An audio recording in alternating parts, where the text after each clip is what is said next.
ইতিহাসের পাতায় লেখা থাকবে ফিলিস্তিনের নাম। তারা একাই যুদ্ধ করেছে জায়ান্টবাদী ইসরায়েলের বিরুদ্ধে। সারা বিশ্ব তাকিয়ে ছিল।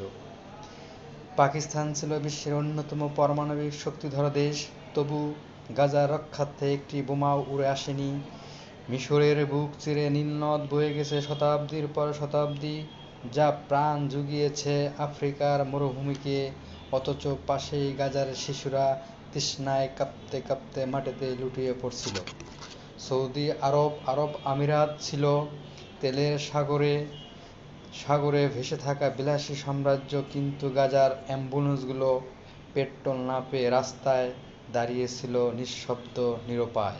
নীরবতা কোনো তাদের একমাত্র আর্তনাদ। সর্বোচ্চ আশা প্রত্যাশা অসংখ্য চোখ তাকিয়েছিল তুরস্কের দিকে।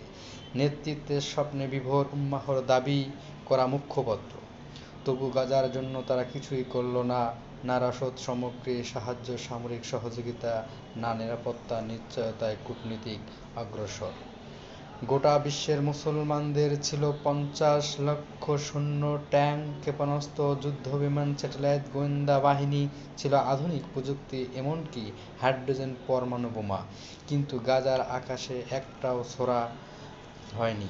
গাজার দিকে কেউ হাঁটেনি। সব কিছু থাকবে ইতিহাসে গাজার মতো। কাশ্মীর, উইঘুর, রোহিঙ্গা সহ বিভিন্ন প্রান্তে মুসলমানদের, অন্ধকারে থাকা মুসলমানের কথা।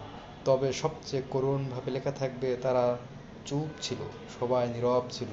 মৃত্যুর চেয়ে গভীর ছিল সেই নীরবতা।